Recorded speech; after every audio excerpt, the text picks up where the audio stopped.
Electric Fire 2 Hidden Chains Chapter 14.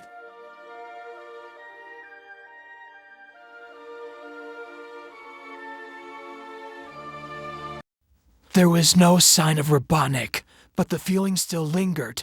The day passed pretty quickly. Tails went back to Corals. I stayed with Maddie for a while. It was nice. I really had missed out on so much since being isolated. It was nice. I really appreciated this now rather than the last time I was here. I really took a lot for granted. Maddie showed me how to use the iPad, not just on apps, but if I ever need to look something up in the Sapori. I didn't exactly have any questions that couldn't be answered by the internet. For now, I had to come up with my own answers. I was lost, but not confused. I knew all my questions would have answers at some point. I at least know who I am, and I'm completely caught up from everything that had occurred. Now, though, I had to reach for a goal. I needed to figure out my new purpose. Why was I given a second chance? I brought danger to Sonic, but he doesn't seem worried about it much. His main concern was on me right now.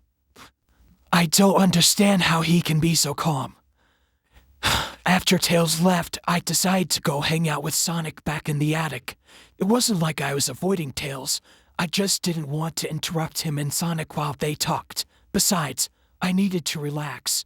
Sonic was sitting the emergency use only bag aside when I entered the room. Oh, hey there, Shadow. He spoke. He must have noticed me from the corner of his eye. He didn't turn to look at me. He put the bag where it went, then turned to me and smiled a bit. Tails just came over to return the rings. He made them last a lot longer than before. Now we won't have to worry about losing them. So if we ever need to go to another place, we can, and we can also come back here. I mean, the ring won't vanish after we made a portal now, so we can use them as many times as we'd like. He was happy. Well, at least that was one less thing to worry about. One problem was solved. But now, what were we going to do about Robotnik and Stone? I wasn't sure if I could go and face them, as in return to them. I don't exactly know where they were. Sure, Green Hills is a small town, but there was a forest and places they could hide. Also, I was worried on Gun finding out that I was still alive. Last thing I want is them finding me. If so, well, my days of being free from them wouldn't be numbered. I had to stay strong. I needed to find a new purpose, one which didn't include Gun knowing them. They'd stop and nothing to try and gain some kind of control over me. I couldn't let that happen again.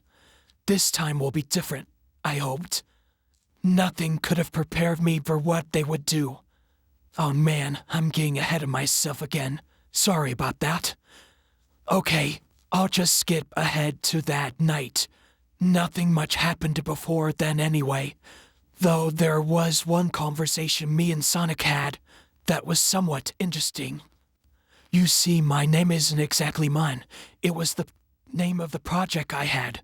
Shadow was short for my own project that Gerald had been working on. It just stuck with me. You don't see me going around as Project, right? And well, Shadow the Hedgehog has a better ring to it than Project the Hedgehog, right? It's too late to change it anyway. I've gotten so used to others calling me Shadow. Any other name wouldn't exactly work for me. Well, that or my nickname Sonic gave me, Edgelord. So yeah, now you know why I've been called Shadow my whole life. It was basically the name of my project, Project Shadow. My project stood for supportive, healer, ambitious, defender, obedient, weapon. I'm not exactly obedient. I went against my creator's wishes. He wanted me to get revenge for him, but it was Gun that accidentally released the Bio-Lizard on the Ark. But that's basically what my name stands for. It is true, I was supportive during my time on the Ark. Though my life there was short-lived, despite everything, I had to stay loyal to them until that very day when I was no longer needed. I don't exactly think highly of myself, though. I'm no better than anyone else. I may be immortal, but that doesn't exactly mean I'm better than anyone else. I make mistakes and well, I'm not perfect. Gerald expected a lot from me, but I wasn't exactly what he wanted after I failed to be the cure. Anyway, it was a long conversation. I don't remember everything Sonic said, so I'll just get to the next day. Tom and Maddie had left the house. Tom got called in to work, so he was probably patrolling the borer.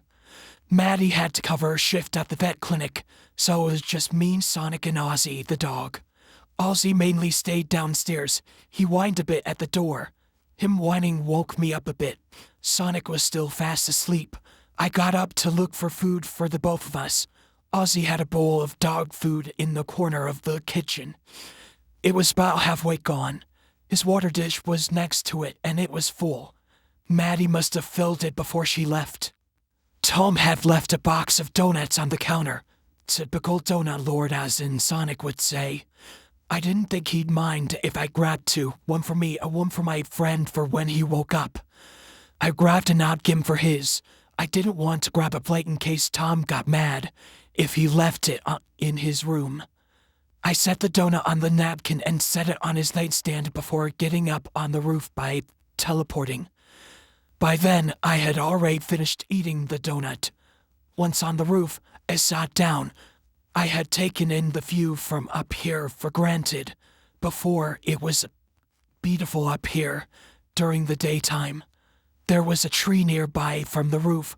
I was able to see a few nests made from birds, and even a squirrel going into a hole. Birds were singing all round me. It was peaceful.